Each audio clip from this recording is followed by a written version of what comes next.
Hindi pwedeng hindi simutin kay sayang.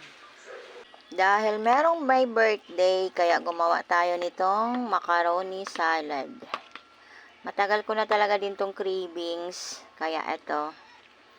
Hindi siya nagiging kwento, kundi naging katotohanan na. Ayan, macaroni natin, kompleto ricados. Yummy. Ayan. Lagay muna natin sa malamig na lugar para mamaya mas yummy.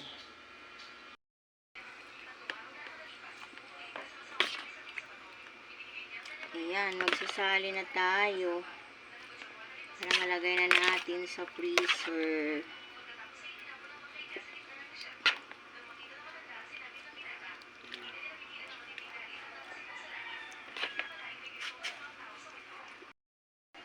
Ayan, nasali na natin dito sa baunan. Takpan na natin to para malagay na sa freezer.